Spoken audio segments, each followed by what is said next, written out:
ask Councilman Greg Wilding if he'll offer us an opening prayer, and then Isaac will lead us in the Pledge of Allegiance. We brought the flag.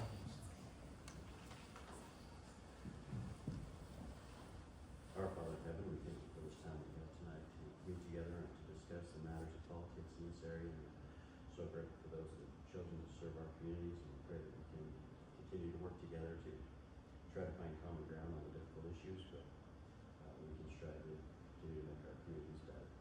We thank you for our many blessings, and pray that we may be watched over and protected this night. Do so in the name of Jesus Christ. Amen. All right, Isaac. You want to come up here? Good man. You know the drill? Okay. Please say the Pledge of Allegiance with me. I pledge allegiance to the flag of the United States of America and to the republic for which it stands, one nation under God, indivisible, with liberty and justice for all. Thank you, guys. Appreciate it. I'm going to tell you a little experience I had. I had a lady call me the other day, and she was really kind of avid about a particular bill, and I was not in agreement with her, and we were talking, and I said, look, I've really got to go, so if you've ever been up to the House floor, there's these chimes that start ringing. And when the chimes start ringing, that, usually there's 5-10 minutes, but I said once, hey, the bells are starting to ring, I gotta go, and then she kept talking, I kept talking, and then I really gotta go. And then I said, ma'am, I have got to go. They're about to give the opening prayer. And she goes, a prayer? You're having a prayer? Oh, and just as furious that we would have a prayer. And I'm like, okay, thanks. That's not what I said. Were you there? Was that you? That was me. Okay. I said, don't get me started on that. Don't get me started, That's okay? all I said. Thank you for correcting me. But I was like, if we always start our meetings with a prayer, and we start every meeting up there with a prayer. So I'm glad you came. Thank you. We haven't met in person, and I'm grateful that you said something to me. But I'm like, that is policy. All of our meetings, we start with a prayer. Every day they have a prayer. So, and we, at a tradition, Senator McCay and I have prayers every time. So, anyway, that was. I'm glad you were here, although that is slightly embarrassing for me. So, but it was the election bill we're talking about, and we'll talk about it again tonight.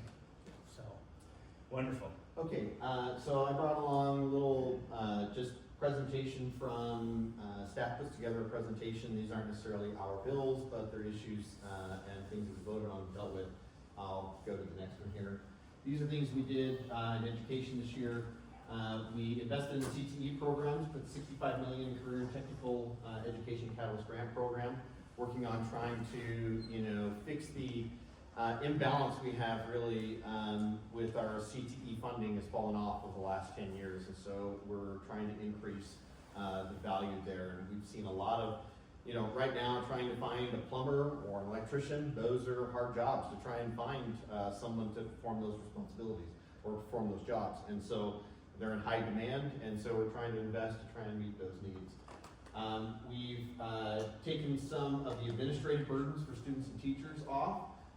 We created a $1,400 salary increase for teachers for this year.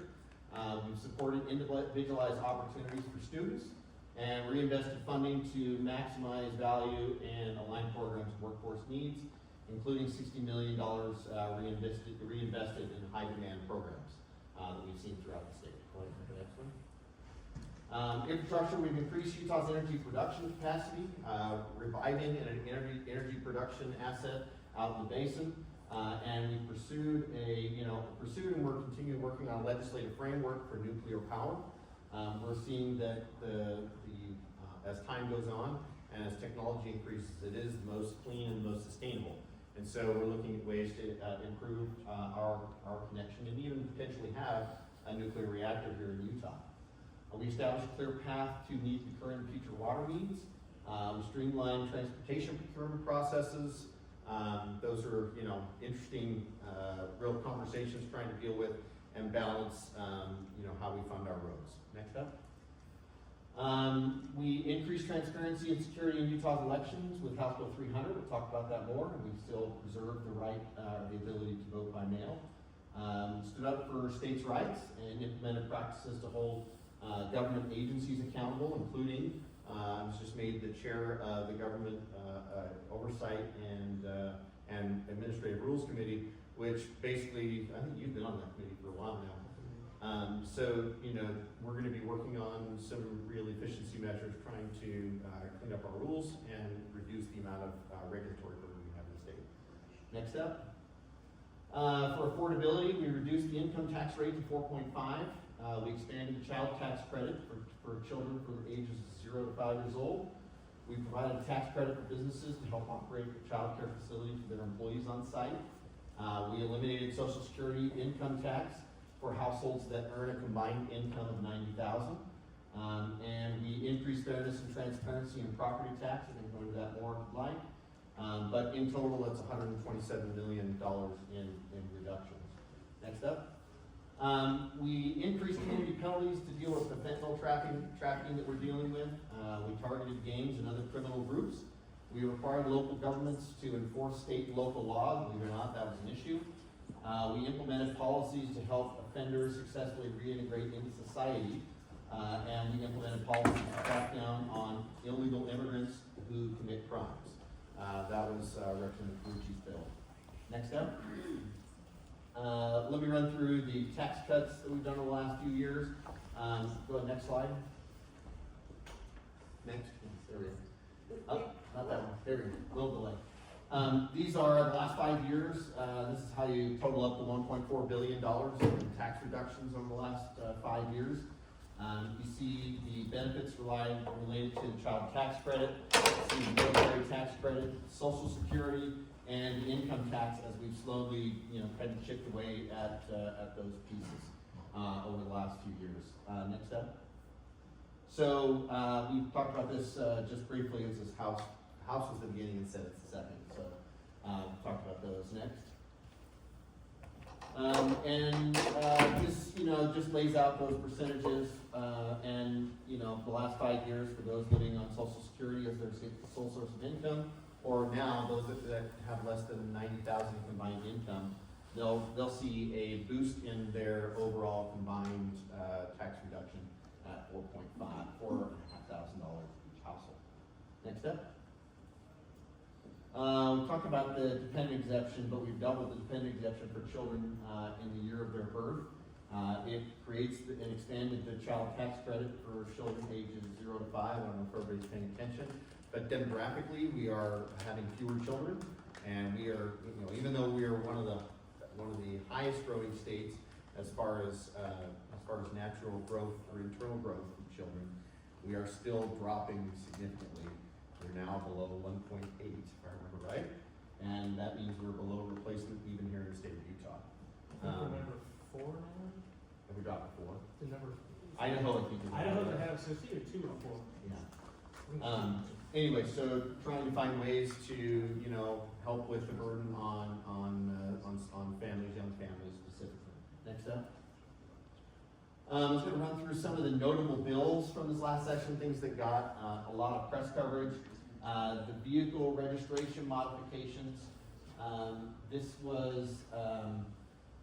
It got a lot of press, but basically if, people are registering their cars in Montana because there's no sales tax in Montana, this basically allows the tax commission to share information with InsureRight, who is our provider at the state level for making sure that people are insured. So they have a driver's license, they have a car registered. If they have a car registered and a driver's license, the database is checking to see if they have their cars insured, right? And then they're sending out letters and notifications if they're not compliant.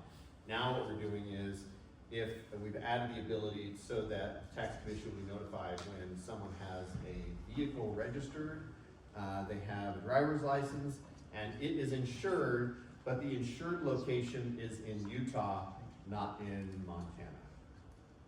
Just kind of an interesting dynamic, but we think that this will help, And the worst part is when the rest of us are all paying a higher tax rate because some are not paying at all, and that was the effort there. Couple other vehicle things that we did, you can now register your car for 2 years instead of just one.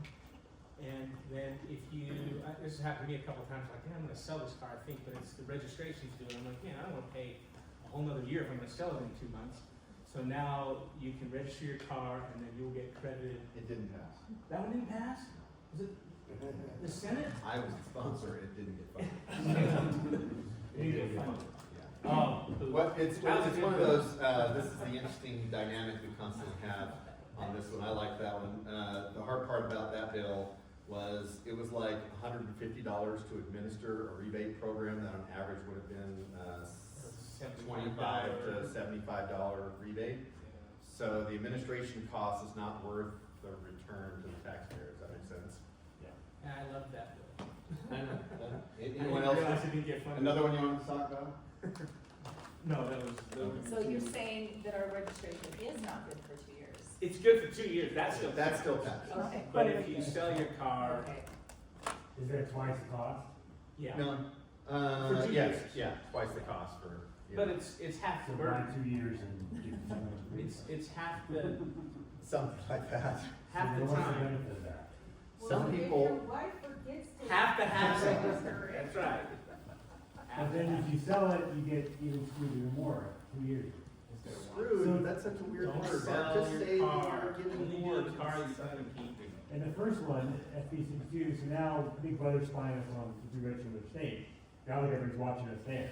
If you are cheating on your taxes, the government is always trying to prohibit tax cheating. That's all it is. It's tough when you have a car, and I know some people that register their cars in Montana, and they're using our services but not paying for it, so.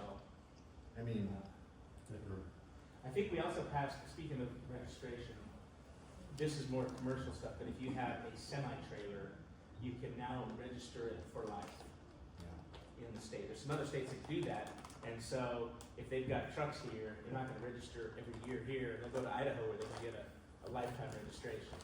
And so we now, for truck, semi-trailers. So does that mean you need to be registered in Utah now instead of? right? Yeah, we have cracked down, and UTA is auditing their own vehicles because they were buying vehicles in other states and carrying those plates over. And actually, it wasn't them. They actually have a third-party provider that's providing those vehicles. And so UTA was contracting with the service, but then using them in Utah, right? So, but you're absolutely right. You know, we saw them from Indiana, we saw them from Montana. I mean, there were just different places. And so it's kind of like the rental car companies. At least that's how that company thought of it. But clearly, you know, if they're going to function for their measurable life, you're going to fix that. So It passed, and I don't remember if there was a rental car there's company. some seats right up here. There was a rental car company bill to encourage rental companies to register their cars in Utah. Because they'll just, it doesn't matter where they register their car, they'll go wherever it's the cheapest. Yeah. And so we were kind of did something to encourage them to do. Well, and part of that was rental car companies were registering in other states because, for example, Idaho has they gave themselves a temporary plate and paid Idaho for that temporary plate while they waited for the registration, right? And then Idaho last year made it even better. They gave them a pile of plates and said, hey, when your car comes in, just put this on your car and you don't have to hunt your car down to find those plates. Which if you're a rental car company, that's really tough once you've leased out the car or rented out the car to try and find it, out on the road so you can then put the plate on. So we're actually doing it so we'll do it the same way. So the rental car companies can rent it or can be housed in Utah as well. Next up, we'll talk about House Bill 300 in just a second. We'll talk about tax reductions. We've talked for a lot about public sector labor union amendments, and I'm happy to talk about that some more. There were three specific branches, or three specific, issues that dealt with issues of the judicial branch. There's Senate Bill 97 on property tax, and then there's, I can't remember the total number of bills. I couldn't find that. It's slightly over 500, but That was 581. 581. So Down like 10 from last year. yeah, man, we're on the right.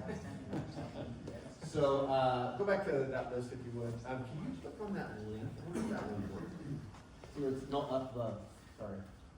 Yeah, that one. Sorry. That's okay. No, Is that the right one? it might be. No, that's open the desert news article. Hang on a second, let me see. I can. The internet might have to be working either. Oh, I don't.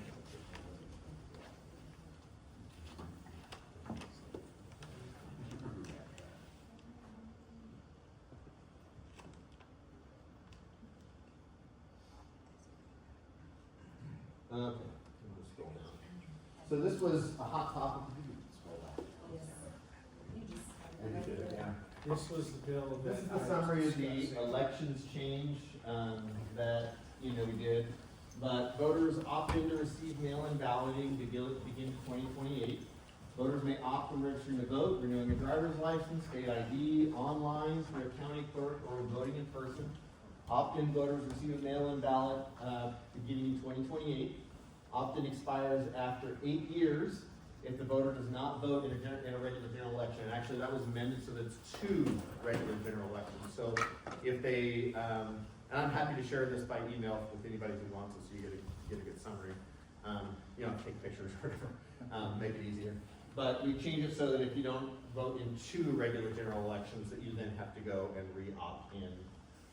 Require photo ID for driver's license or state issue ID card or ID number to register to vote. Under narrow circumstances, allow a person to use a secondary ID or tertiary ID, which could be your social security card, social security number, and other state forms of ID like a driver privilege card or whatever it may be.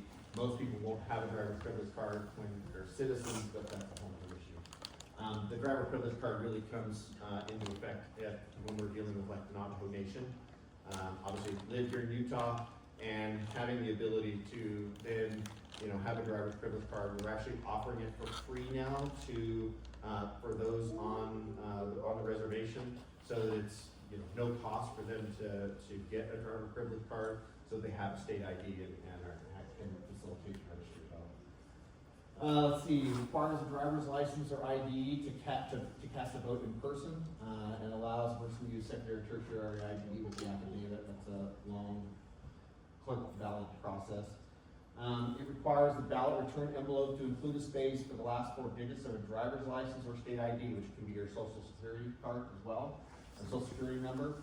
Ballot requires the county clerk to deposit in a drop box, if you use a drop box, by 8 p.m., so they have to be dropped off.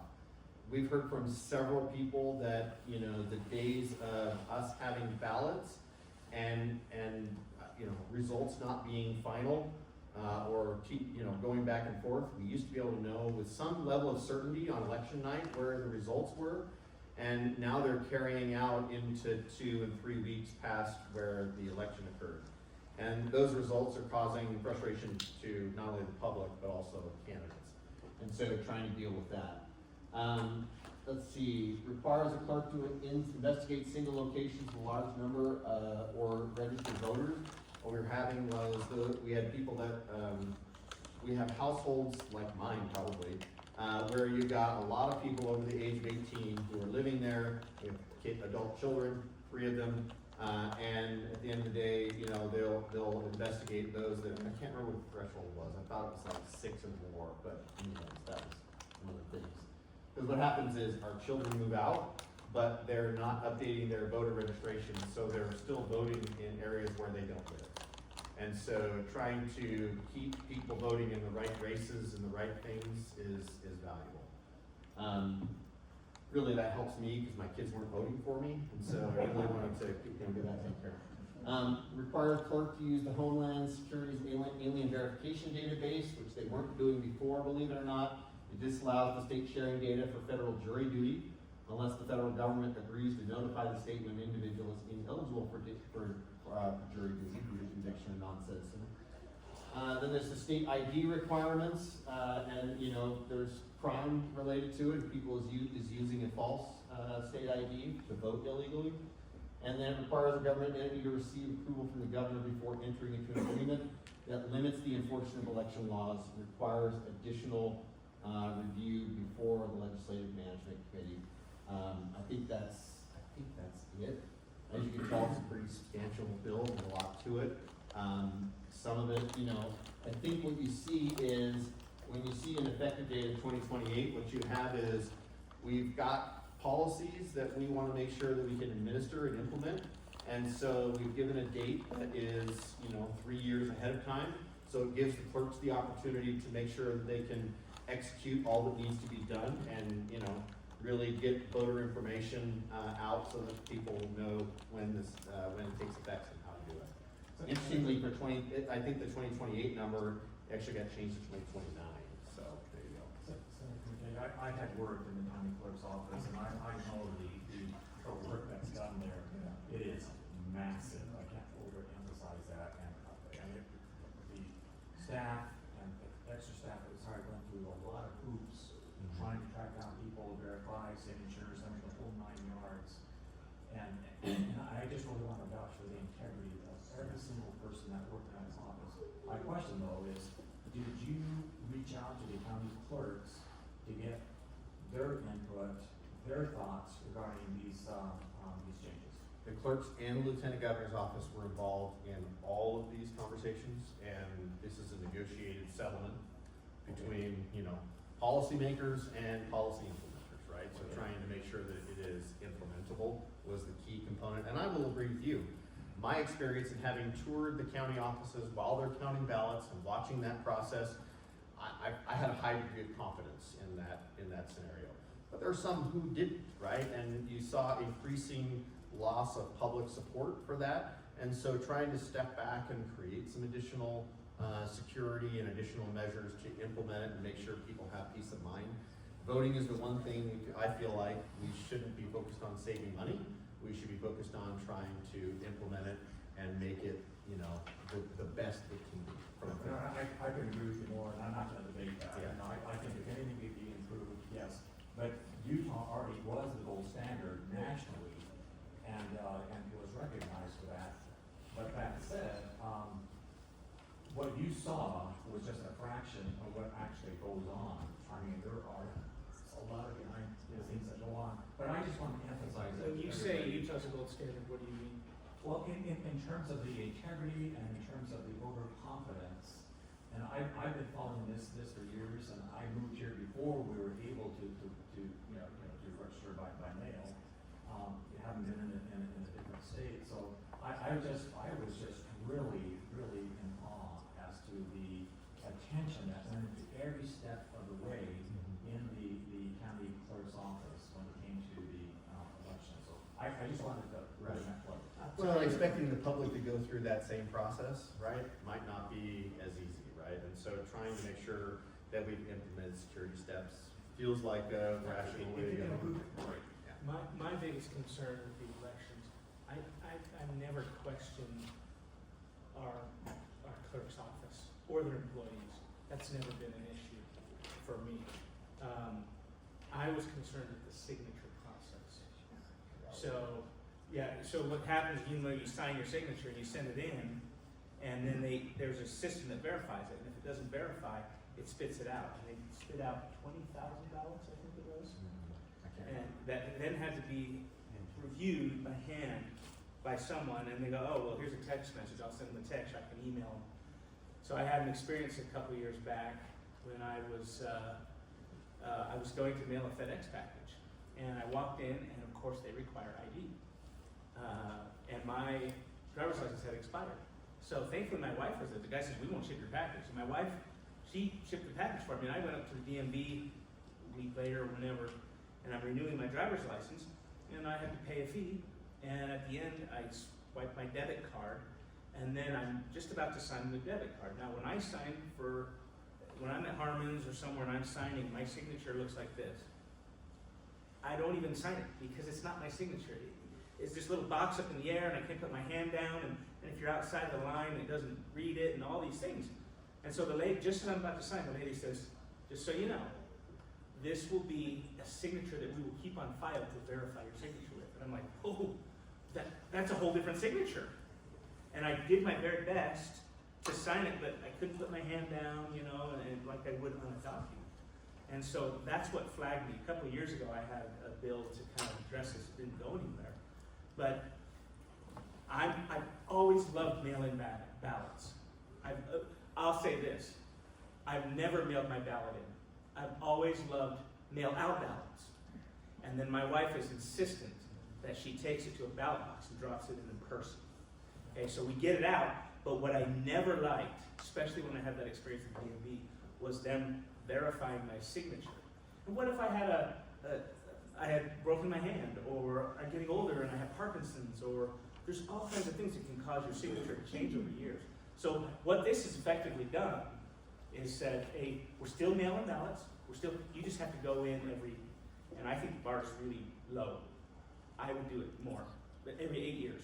So when you get a new driver's license, you go in and you say, hey, here I am, give me my mail-in ballot. I can now mail it in, I put 4 digits of my social security number on there and mail it back in. So, go ahead. Me? Yeah. So, a couple things. One, mail-in ballots in every country they've been tested are the most subject to fraud. In many countries, they disallow mail-in ballots because of that specific thing. Check out France, there's case studies on that, whatever. So mail-in ballots are very insecure. Number two, where we see mail-in ballots used, and you hear about cases across the country where people tried to go in person and vote, and somebody already voted in their name using a mail-in ballot. So it's unsecure. So I'm not terribly tighten it concerned up. about that aspect of it, All of but that's untrue. I would, if you like to mail in your ballot, here's what I ask you to do. Go get $500, and if your mom lives in Idaho or somewhere, you stick $500 in cash in that envelope and you mail it to your mom. And if you're confident doing that, I'd say you should mail your ballot in. I would never mail cash. I never have, and I never would, especially because we have so many different ways now. But now to have a process where you can go in regularly, it's not as frequent as I probably would have chosen, but you go in regularly, verify who you are, verify your address, and now you can mail your ballot in. I still will not mail my ballot in. I will come over here to the city office and I'll drop it in the ballot box. Or my wife will. So, So every law has unintended consequences.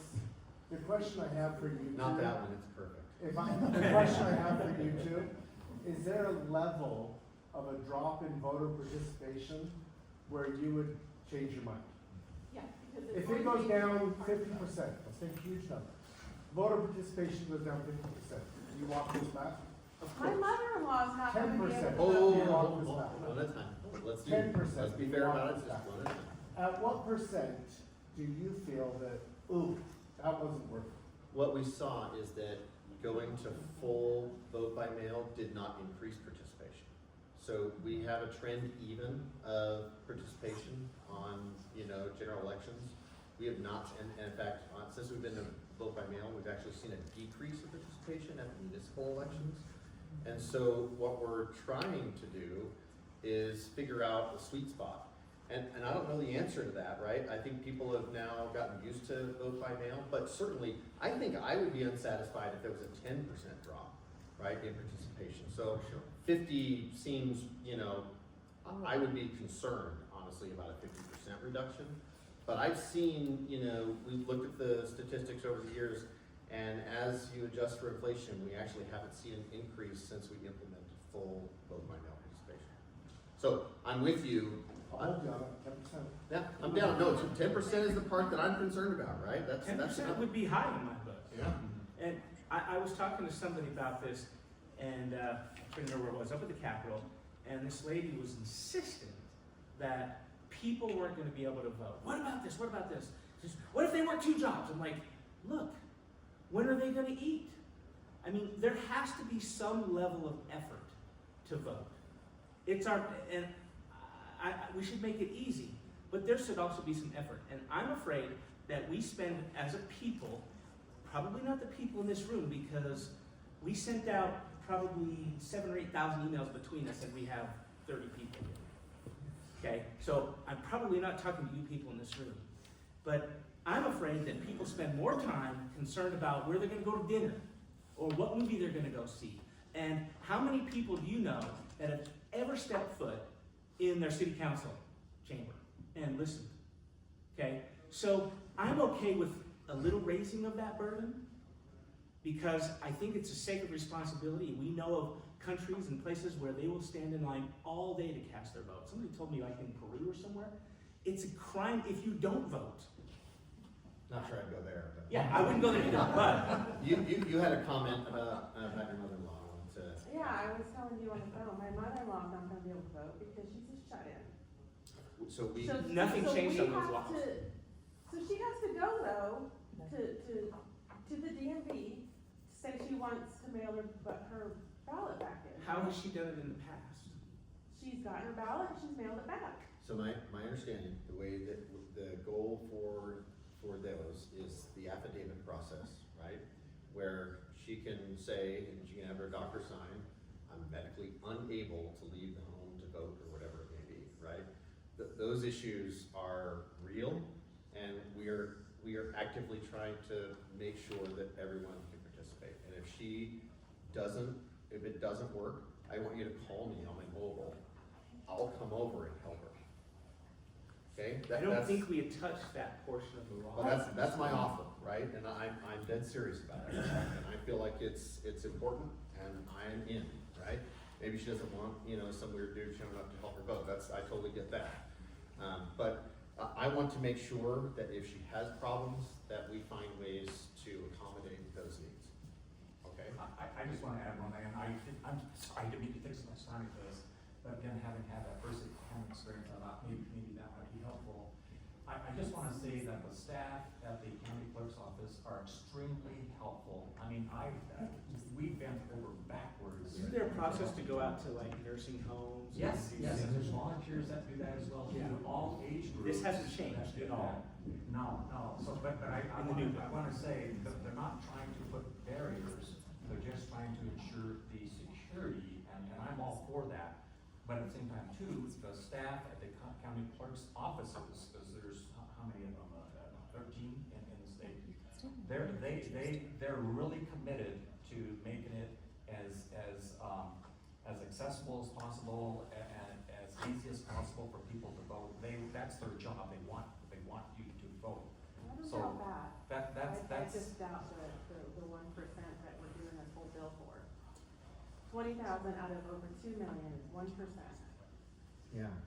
I However, now when you have a congressional went race. through all of this time and effort, and now there's gonna be a whole bunch more money spent on this to do, to implement it for 1%, and there is already something in place for those people to verify their signature.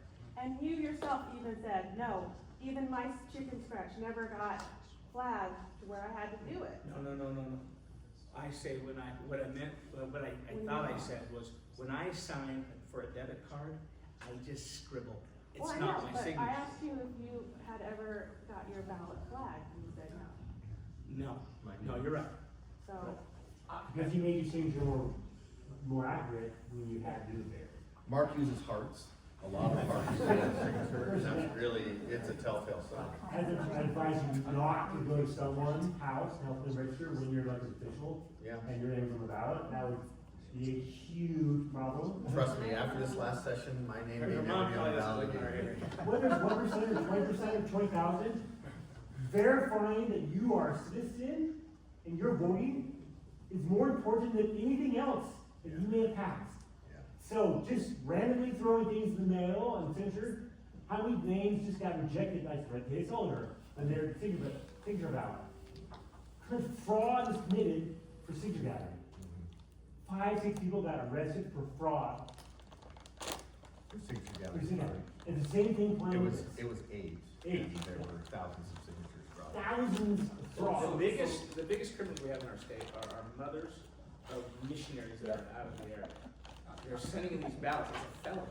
So, I'm just joking. I just want you to know, I am committed to making sure that shut-ins and anybody who wants to vote, and I wanna make sure that that process is available. So please, stay in touch as things get implemented, you learn more, I'm happy to help. That was my Even number if it's one not question. me, if it's like to this point, it's not appropriate, you know, I'll make sure the county gets out there. allow her to live to 2029, but.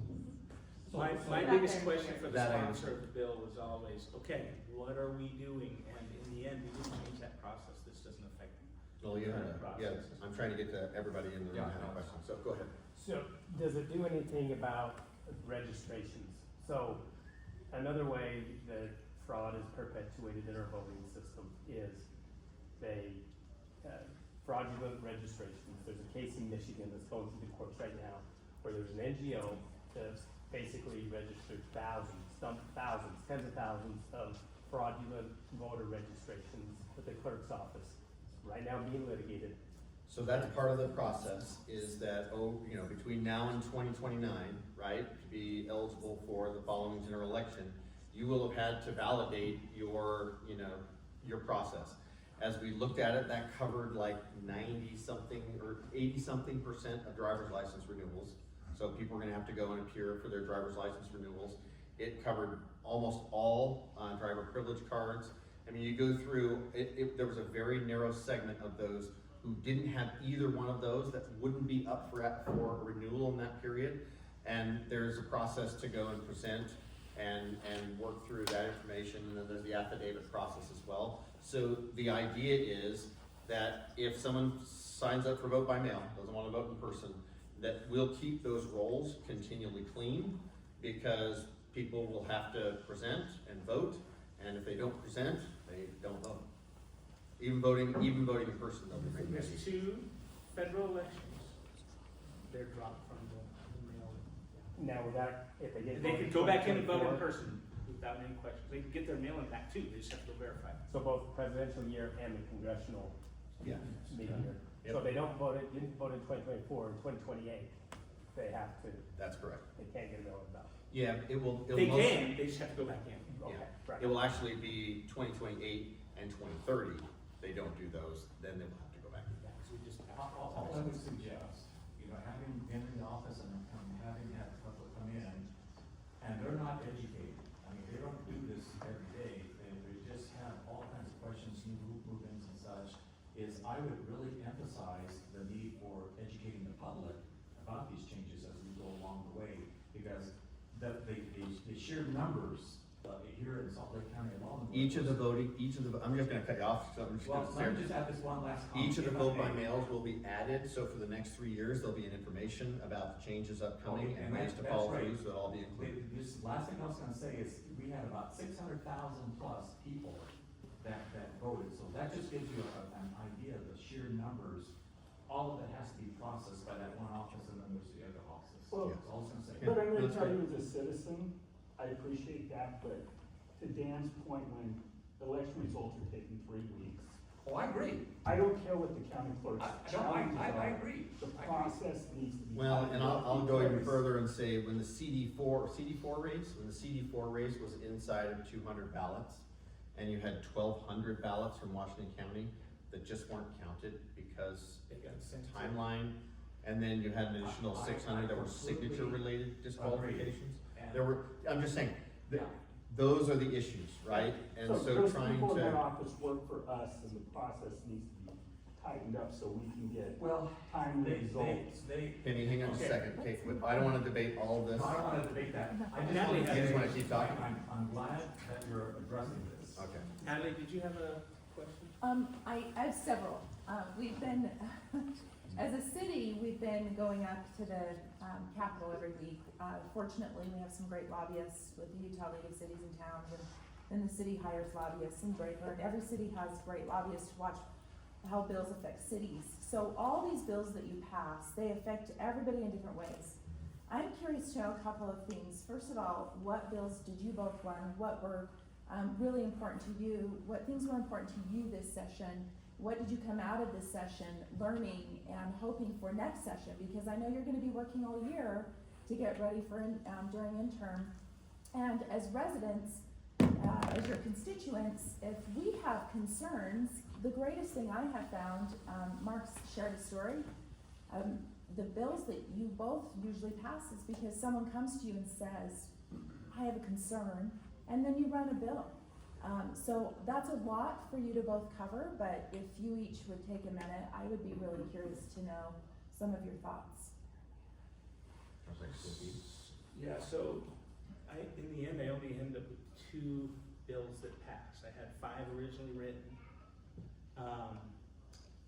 The one was, you saw there's a child tax credit.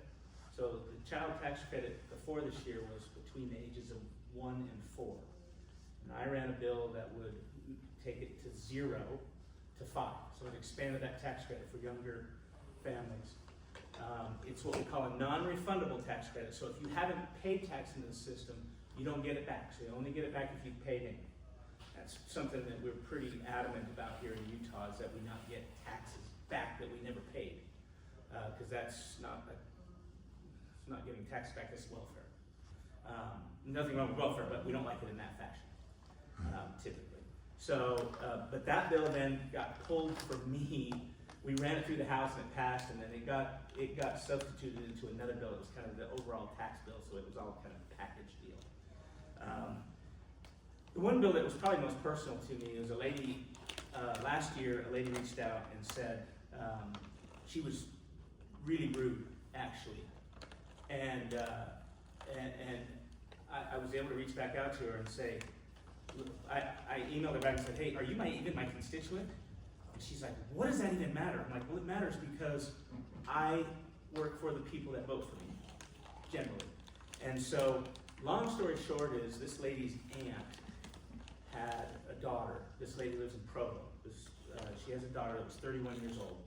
She remarried, and her husband was raping her daughter, who was 31.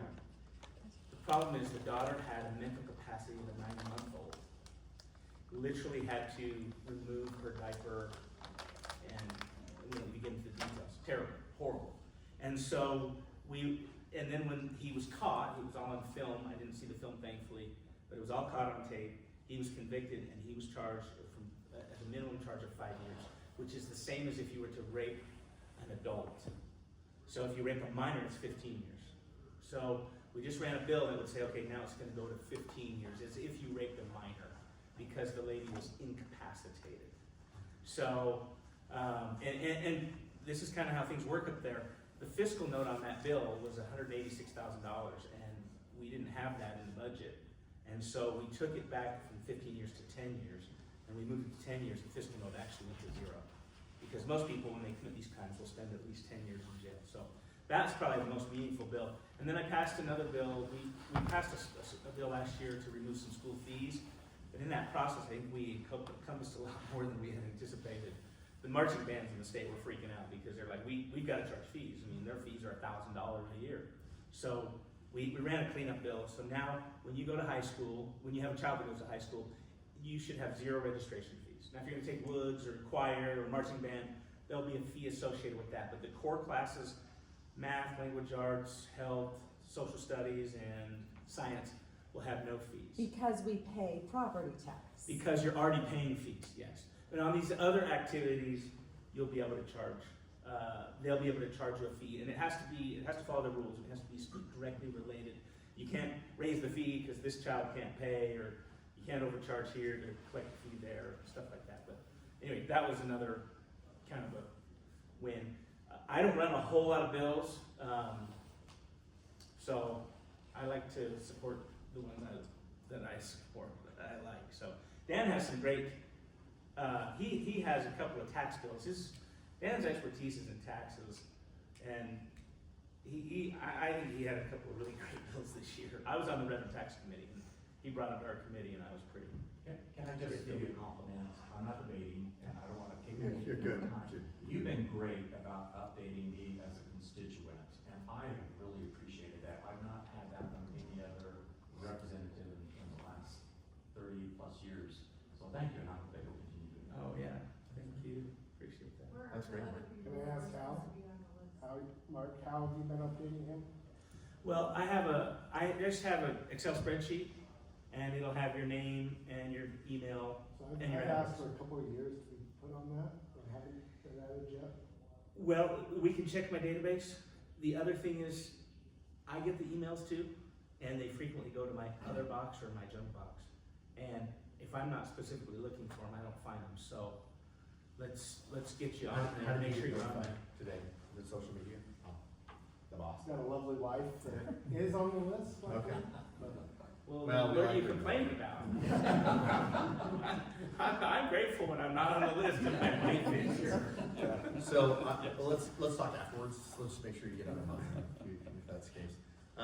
I'll tell you, there's always something, I was trying to, have something interesting, something fun, that I worked on. Last summer after the, in the hustle and bustle things, I got contacted by a constituent who said, hey, I'm really annoyed. He does research, and his whole thing is research.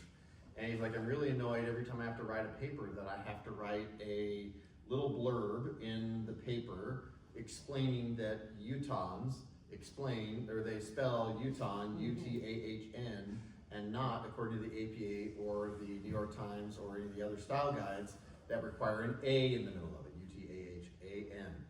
And I'm like, this is kind of silly. And then he stayed, and I was like, well, that's not something I'm gonna worry about. That's not a big deal. And then he stayed on me. And then he sends me this New York Times crossword puzzle. And the New York Times did this last summer and was like, hey, he's like, look, see, nobody's getting this right? And then I'm like, well, okay, maybe. And then he sends me another one, and it's like the same thing. But he also sent me the blurb that he has to write in these papers to explain what a demonym is, and that's the official term of what locals call themselves, right?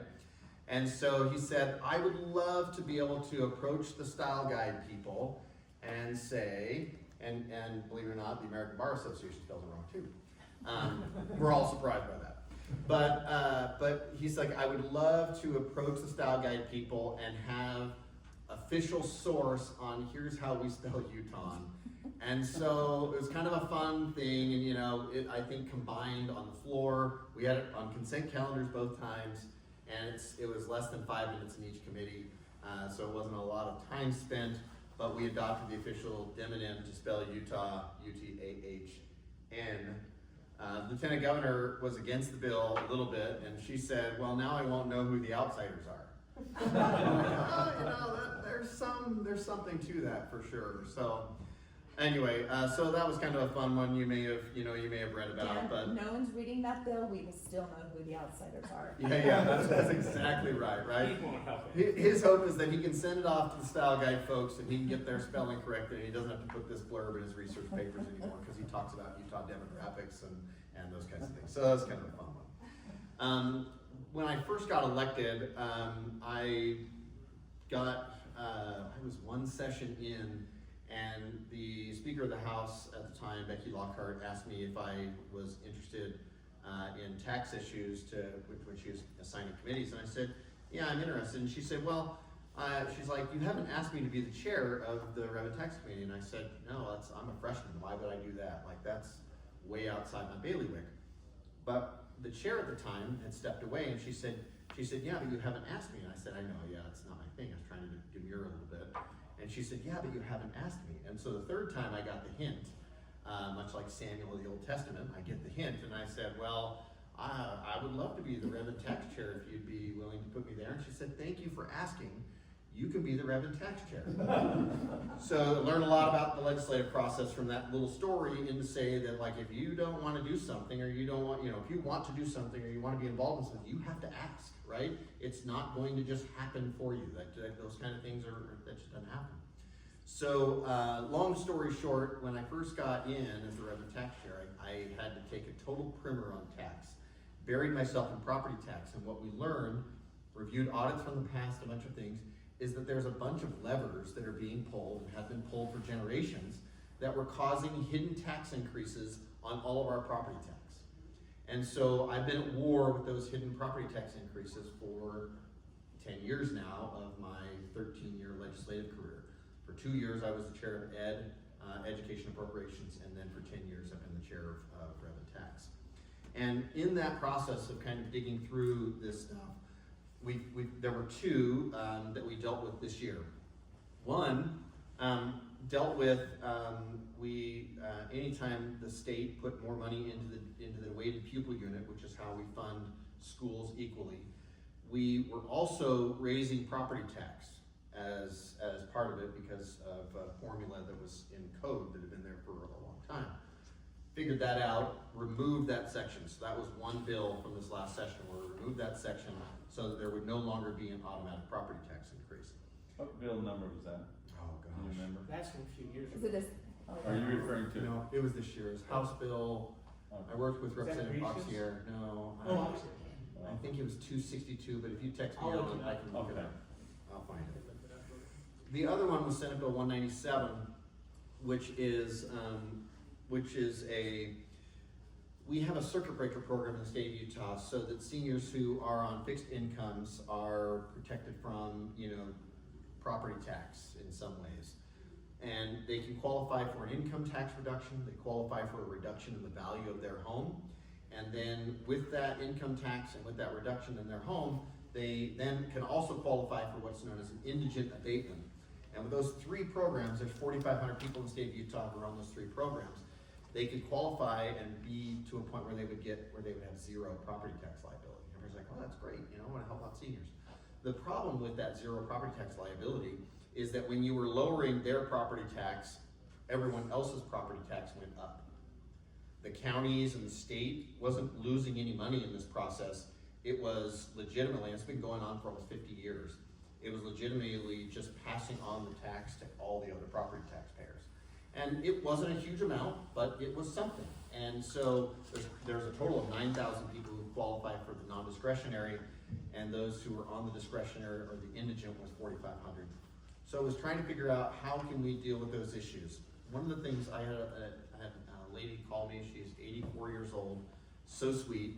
She called me and said, hey, I'm really mad that you're gonna do away with the abatement program, and been working on this for 2 years. And she said, I said, tell me a little bit about your situation. She's 84, her sole source of income, she's single, her husband has predeceased her, and she, only source of income was Social Security and little arts and crafts things that she sold. And she said, now if you do away with this, then I'm gonna have property tax liability. And I said, tell me a little bit about your house. And she said, my house, I said, give me your address. How much do you think it's worth? And she said, my house is worth $250,000. And so I looked it up on the property tax records. You don't know, your assessed value is available online. And went and looked, and her assessed value was $800,000. Big difference between that. She had no mortgage, right? But we had shielded her from property tax so that she was paying no property tax, but had $800,000 asset that, and when I asked her, I said, wouldn't you rather have this loan program so that you can pay your property tax? Her statement was no, because that will take money away from what I can give to my kids later on. That bothered me about the program, and it's bothered me about the program since inception. So the other thing I hear at a lot of town halls, or a lot of considerations, was how can we do this, and when you're on a fixed income, when you're trying to balance all your bills, the hardest thing is when there are increases, right? And trying to figure out how you get, how you manage for the increases. And so I said, maybe there's a way. No, it's okay, I can show it right here. I said, maybe there's a way that I can create, a Prop 13, everybody knows in California what Prop 13, a property tax system where they could see a reduction in the value of their home, never see a property tax increase during the time that they own the home. When they sell it, they would have to catch up. But all of this dark purple area here, their property tax would then be deferred, and a loan program, and if they'll get a 3% loan for the non-discretionary program. Anybody here qualify for 3% right now? Nobody, right? If they're indigent, so it's like literally their only source of income. So it's 40, I think it's 50,000 is what it is right now. So it'd be slightly more than being their sole source of income. But if they'll qualify for the other program. I'll show that here in a minute. But they would get this reduction and then never see a property tax increase while they own the home. Okay, and then when they sell the home, they would then get the bill at the sale to pay back all that property tax that has been abated for 10 or 15 years, whatever it may be. We've made it a secondary note so that if that value exceeds what they would get from a mortgage payback, then they won't have to pay it back. Okay, So in that way, that could still be abated, but we've done the math and it's gonna be very rare that that would happen. It's only under the other program where they would see, this was done off of the median home price in Utah, it's about 500,000. But basically now we're giving them 50% off the value of their home. And all of this purple amount here for that time period would be deferred, and they would have an interest of 2% during that time period. And then when they sell the home, they would recapture the county or whatever, will recapture that property tax. And that property tax would then go into the system and will lower all of your rates just incrementally, whatever that amount is. And what we did is we took everybody who's on the abatement program now, the program I talked about in the beginning, they will stay on that program, and the program over the next 20 years is what we think, is that program over the next 20 years will phase out, and then everybody will be on a deferral program. As we look at, property tax, this was a more fair way to do it, such that all of you who are paying their property tax don't get your charity then passed down to the next generation and the opportunity to pay it back. So There's another way you can do this. it's controversial, it's difficult. Well, it'd be nice to get rid of property tax. I like where your head's at. My favorite tax is no tax, but that being said, that doesn't seem realistic at the moment, so. So the other way to do this is, if it was, say, my parents that were in this situation and they couldn't afford it, I could just go say, I'll pay it. And then when I inherit the house, I will have made that payment over time, right?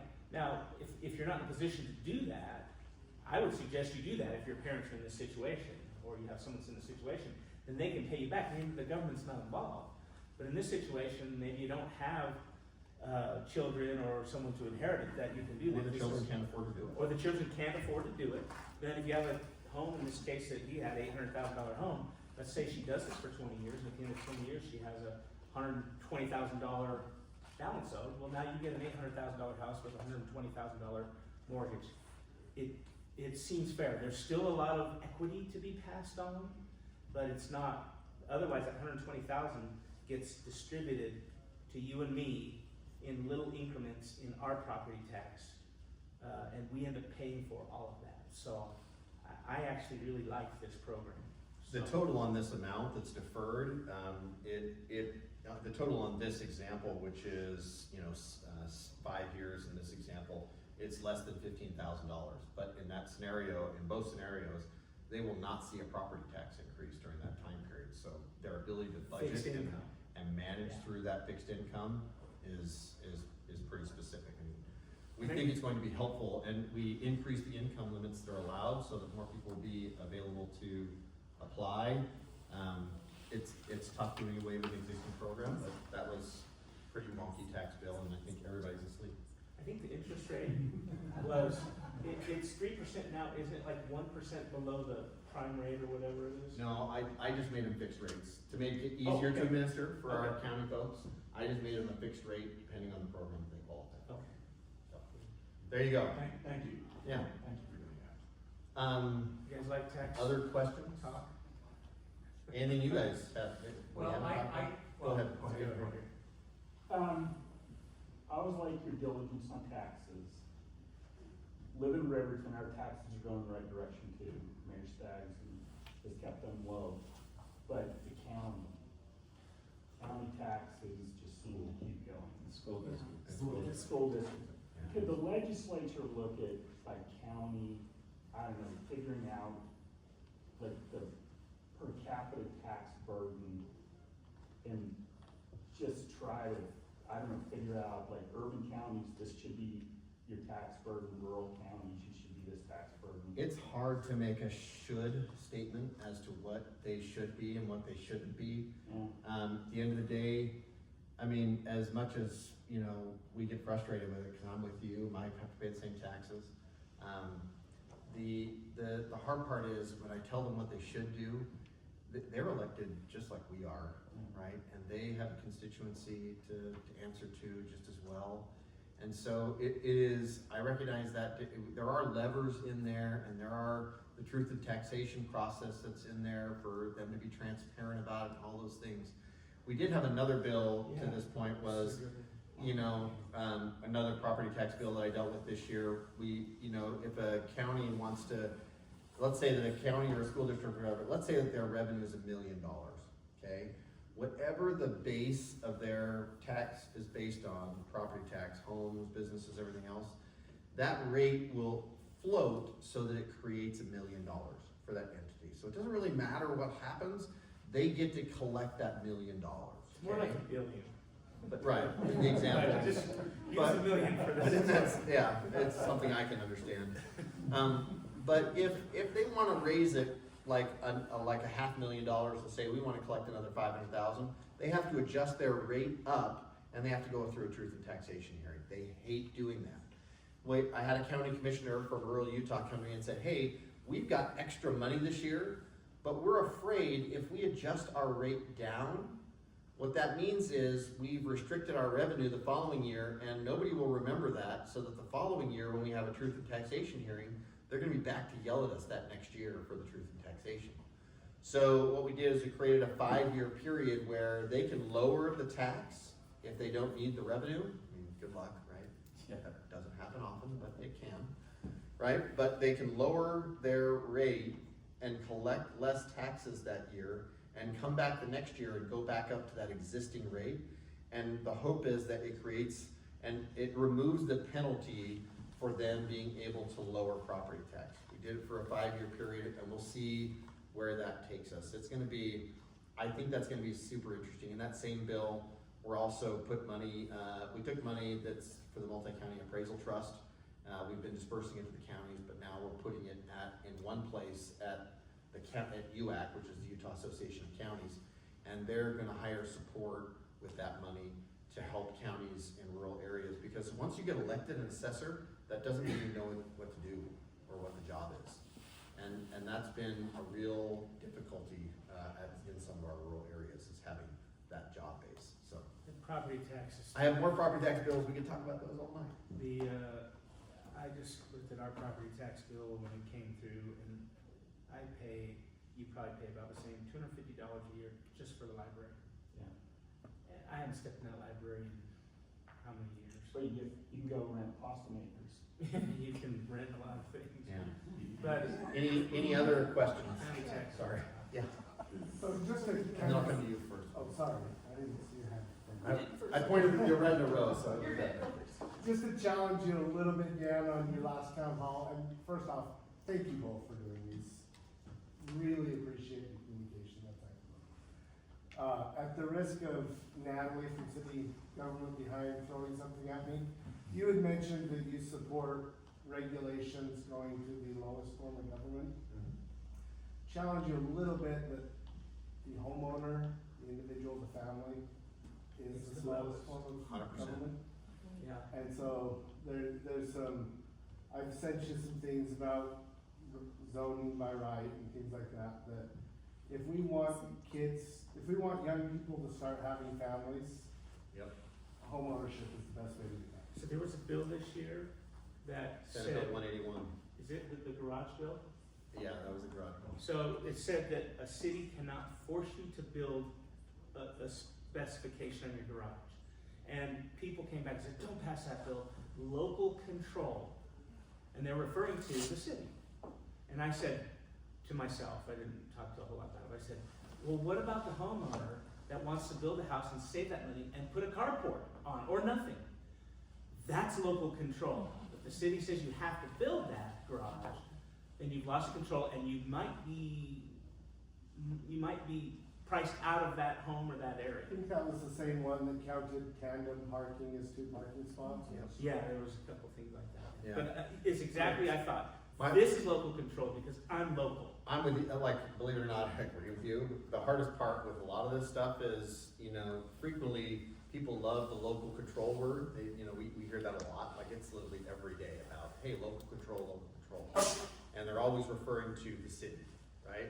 City government, city government, city government. I said, my problem with that is it still has the word control in it, right? Local sounds lovely, then you throw control in it, it just doesn't feel right all the time to me. And so the zoning by right, some of these things are really sticky issues, because I guarantee everyone in this room, you know, we all want housing for our kids, everybody, you know, but as soon as someone takes a 1/3 acre lot in their neighborhood and tries to build 2 homes instead of 1 on it, the place becomes unglued, and all of us would show up to fight it, right? I have seen, Yes, not in all my of them. backyard. Yeah, yeah, no, that's exactly right, cause I will say, like, the sacredness of the 1 acre lots in Bluffdale, right? That is just sacred doctrine to some, but I would say on others, they don't share that feeling. And so it's just this back and forth, but I'm kind of more along your lines, which is, I look at zoning as just control for the most part. I think we talked about this at the last town hall meeting. But I understand its balance, right? And I don't know how to balance people's investment-backed expectations with the zoning requirements, and I think that fight will always go on. I'm hopeful that we can find better solutions that do solve some of these problems, and it's not Farmington easy. City passed a ordinance here a while back, earlier this year. And it's good, it's a program for 3 years, where if you have at least a 12,000 square foot lot, something like that, you can subdivide that. You can build a tiny home and you can actually sell it. You could sell it to your children. Oh, and if your children decide to sell it, you might have some strangers living in your backyard. It threw up red flags in my mind, but I thought, hey, local control. If somebody wants to subdivide their property and within reason, they were allowing them to do it. And you have to get parking, and you know, there's things you have to figure out. You have to have a separate meter and stuff like that. A lot of us have apartments here in Bluffdale, and that we probably don't have a separate meter. But anyway, I thought it was super creative, and I don't know how busy the program is, but it's a great opportunity for somebody to say, yeah, I can make a little money here and sell off this little piece of my property. Now, it might drive your neighbor batty, but it's not your neighbor's property. So. You had a question? Yeah, so I wanted to discuss the judiciary, bills that you guys had this year. Mhm. I personally think it's extremely important to keep all of the branches of government separate, independent, and I do think you guys were overstepping with your bills this year. I honestly don't remember if they passed or not, but like the governor, 3 of them did. Yeah, I'll tell you which ones. The governor should not be allowed to say who the chief justice is of the courts. That feels like an overreach. Why are you okay with them on the federal level and not the state level? I'm not okay with it on the federal level. Okay, to see, be fair. okay. You have a good point, I'm not, right, I think that it should be more separate, right? Yeah. Because I think that's part of what's going on with the federal level right now is because the judiciary has been so politicized, it makes it so you don't have a separate body that's checking. Supposed to be impartial. Exactly, and it's just supposed to be impartial, it's Thanks for supposed to coming, be guys. disconnected, and I do think you guys overstepped that this year, that you're getting too much into the politics of the judiciary. Can I ask you a theoretical question? Yes. I just offer this for everybody. First of all, in the Utah Constitution, there are 19 places where the legislature is supposed to check the judicial power, okay? One of them is the Chief Justice. It's in the Utah Is it in there Constitution. already? It is already. What did you do then? All we did was enact it. It said that we had the ability to, and we've never done it, Okay, and so we enacted it, right? But my request is, everyone sees the executive branch versus the legislative branch, and those fights are very real, and they happen all the time, and sometimes they're entertaining, you know, I guess. Now, let me ask you, what is the check on the judicial branch? the people, we elected judges. No, We actually, Don't elect the judge. we don't elect them when we start, I mean. and when you vote retention for election, elections, You always vote yes, even though we should more, and vote no, because most. It's the hardest research in the state. Oh, It we- is hard, it is hard. it is hard to find, and I it's just hard wanna to get base, rid of that. it is hard to base on opinions, you know, we had a guy, For you guys to be endorsing someone on the ballot. I won't tell you what judge it is, but I will tell you there was a judge who was consistently letting sex offenders off. And there was a mounted campaign to do something about this judge. I watched it, I saw people fighting like crazy to educate people on that, and guess what? Not really bad. The judge got 71% and kept on doing it, right? It wasn't until the next year, or the next retention election, when they said, we're gonna give you a negative response for the retention election recommendation, and as a result, that judge then decided to retire, okay? And some would say, well, that's the process working, and in some ways it was. Should those additional those additional 6 years have occurred? I don't know, maybe not. But I'm struggling with what the appropriate check is on the issue, because even when they come through Senate confirmations, let me tell you, having been on that committee now for 4 years, let me tell you what those interviews are like. Do you like chocolate or vanilla ice cream? Sorry, that's a partisan question. It's not. No, actually, it is. It could tell you a lot more. Okay, can't answer that question. Kate, do you feel like crosswalks should be enforced in cities? Sorry, that could be a decision that's before the courts. Really not. Literally, the only things we can ask the judge or talk to the judges about for like their opinions. And we all know every single one of them has their biases. They all do. It is impossible to figure out what those biases are. Okay? Having done it and sat eye to eyeball trying to, figure it out, it is impossible. So we then nominate them and hope for the best. Okay? And I will just say that is a tough perspective to be sitting on, right? I was part of 2 Supreme Court justices and their nomination process. They talked to me about the importance of respecting legislative prerogative and not legislating from the bench. However, in the Planned Parenthood decision, okay, a third party has never had third party standing. Okay, standing is where the person is actually harmed. Okay, that's one of the prongs of the test for standing. Third party has never had standing in the state of Utah because we have a very narrow definition by right, by constitution, and by judicial opinions, and they've been that way for a long time. If you want support for this, look at the Justice Durant decision. Okay, Justice Durant is the chief judge. He wrote a very lengthy opinion based on way standing should work and way it's worked for generations in the state of Utah, and he said that Planned Parenthood didn't have standing. However, these judges, the 4 judges, decided, they're younger, my age, and they decided that it was time to expand third-party standing, despite the fact that that's not the way we have done it for a long time. All they had to do was find somebody actually harmed by the law. Instead, they just decided to rewrite new process. And so one of the bills on the issue was to put in judicial rule this, and I'm certain it will be challenged, and there will be an interesting conversation about it, because the legislature is supposed to define, part of it by how standing works. But part of that was memorializing Justice Durant's opinion for how standing is supposed to work. That being said, we have struggled with Washington, D.C.'s courts because they sometimes like to choose an outcome, and then they come up with laws to support their outcome. Okay? That's called judicial activism. Now, there is no check, except for the legislature changing the court rules, which is allowed in the Constitution, except for the legislature pushing back in other ways that we did. And all of those things come into the process to say, look, you've got to have some accountability to the process and make sure that you're part of it. I don't love, there were a couple that were put out there. There were things that I was like, okay, that's probably a stretch. But the Chief Justice nomination, what that does is it takes away the politics inside the chamber, because believe it or not, those 5 judges, there's politics there as well. And who they get along with and who they don't get along with and what their biases are, right?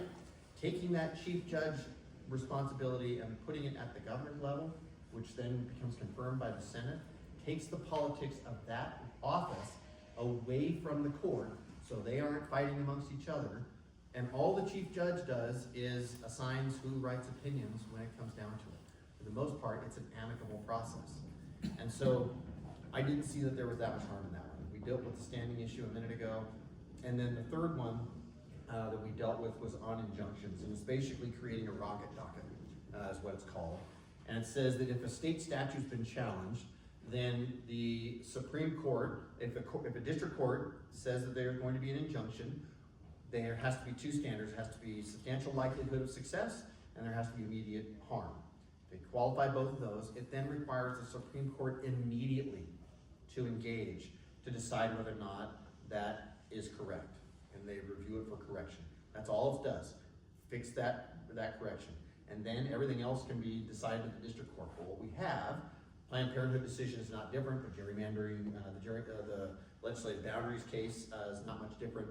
We are going on year 5 or year 4, year 5 of the Supreme Court opinion on the Planned Parenthood decision. 5 years where the public and everybody else is just sitting there waiting for the Supreme Court to make a decision. Okay? They finally decided 6 months ago, and there are some of us who are like, why did it take that long? We add another data point to it. They used to issue almost 80 opinions a year. Okay? 25. These are, Yeah. nothing. Yeah, now it's 25 a year, and in the first part of the year, okay, we're a quarter of the way through the year, they've issued one. Are we The the lowest Supreme- in the country? We're down there. Yeah. The Supreme Court is slowing down their process. And it's a question of, we've looked at funding, we've looked at clerks, we've looked at other things, and we're trying to find things, but really what it has done, we've taken decisions that used to be 15, 20 pages. The Supreme Court was frequently able to get things done in, 15, 20 pages.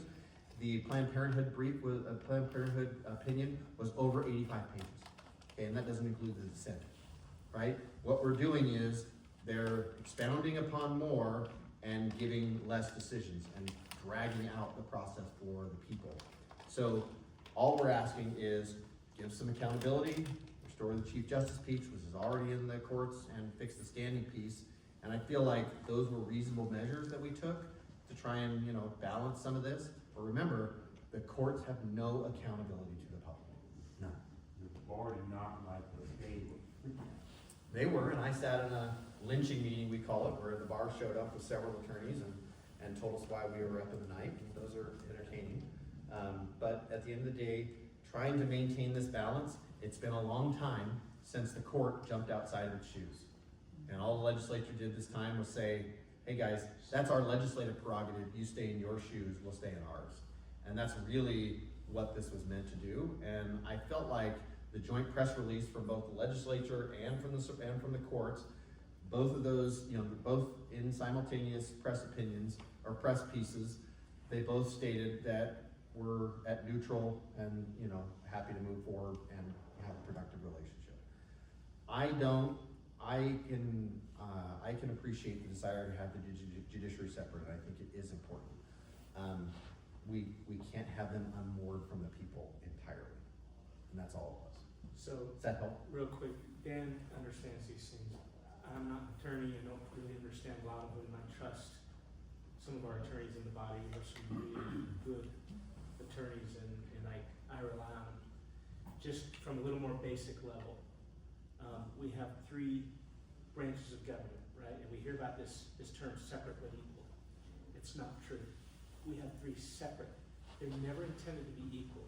The legislature is intended to be the most powerful of the bodies. Why? Because there's 104 of us in Utah. There's 535 versus 1 or 7 or 5, right? And so... And our accountability structure is much closer tied to people. It's much closer. I mean, the judges don't get reelected at that level, right? Where I'm every 2 years, he's every 4 years. So we had a meeting, I forget what the topic even was, it was back during COVID, and Governor Herbert had done something that we felt was beyond what he should be doing. You look at President Trump, you look at President Biden, you look at all the presidents for the last several years, what is ruling us these days? Executive orders. Because the legislature failed to defend their power. So I sat in a meeting with Speaker Wilson when I was first elected, and Governor Herbert had done something that we felt was beyond his purview, and he said, we will jealously guard our power. And we spanked him, so to speak, with legislation that said, you can't step into this lane, that's our lane. Now, at the federal level, we're toast. In fact, if you want a really funny thing, go to Saturday Night Live and type in, I am only a bill. Remember that? I'm only a bill. Have you seen it? And there's an executive, the bill gets kicked down the stairs and he says, no, we got an executive order, right? That's how we're being ruled. So when we flex this muscle, the judiciary flexes back. And then so does the governor, and so do we, and there's a healthy tension. And then it settles, and we all know where our lanes are. So I see this as a very positive flex of everyone's muscles, and then we kind of breathe and, okay, we know where our lanes are, and we try and stay in those lanes. So I see it's very positive, although I did get a lot of emails saying, back off. I'm like, no. it'll back off. I say, and I like that, Mark, a lot. I think we should be concerned when the fight stops, right? And I look at what's happening at the federal level. I'm very concerned because the fight is over. I mean, the legislative prerogative, they have forfeited basically everything, and it is sad to watch. And so I don't know how to fix that. What I'm really grateful for is that we have a legislative process that, for good, bad, or indifferent, and interestingly, NCSL, which is the National Conference of State Legislatures, they do studies on efficiencies of government, right? And one of the things they found was that regardless of the party, the states that have supermajorities are managed better than states that don't. So states that have, that aren't, that the balance is really close, they function much more like the federal system and much less productive. Whatever that means, take it for what it's worth. If you don't agree with us all the time, you probably don't like that idea. But at the same time, you look at, states around the country and they've felt that those with supermajorities are managed better. They have to, even if it's Republican or whatever, you still have to deal with, yes, the rubber has to meet the road somewhere. I wish that our Congress We have 5 minutes left. would have the courage to stand up and say to President Trump or Biden or wherever, I don't care, say, stop. No more executive orders. I was listening to, what's the new congresswoman up in Wyoming? What is it? She did the thing after the State of the Union. She's Michigan. No, that's, Oh. yeah. Hakeman? I think, no, she's Minnesota. Anyway, Yeah, Hakeman? I forget her name. Yeah. But anyway, she said, we need to pass some sort of legislation that says that a president can do executive order as long as it doesn't exceed $50 million or $20 million.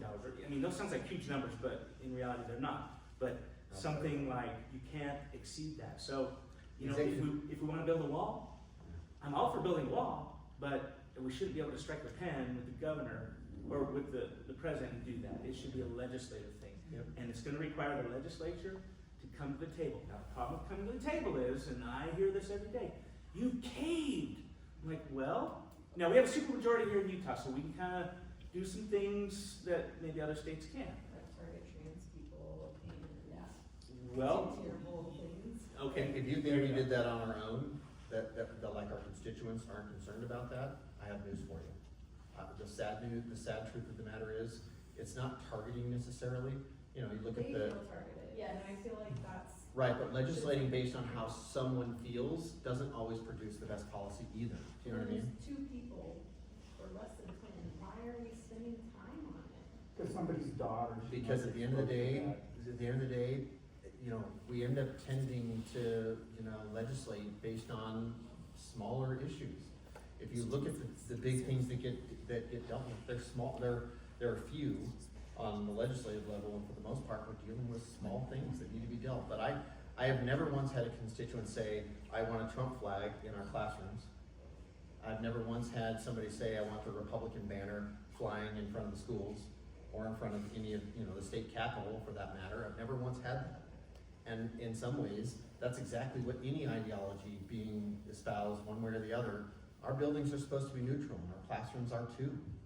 I'm just saying, so all things being equal, I just feel like we've got a great place to live and we should fight to keep it that way. I heard Governor Cox talk about this because we passed HB 77, which said that you don't fly political flags in schools.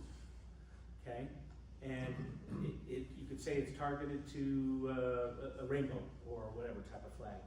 And he said, he was talking to somebody. He said, okay, so what if we flew a MAGA flag in the class? Would that be okay? He said, no, of course not. Exactly, that's my point.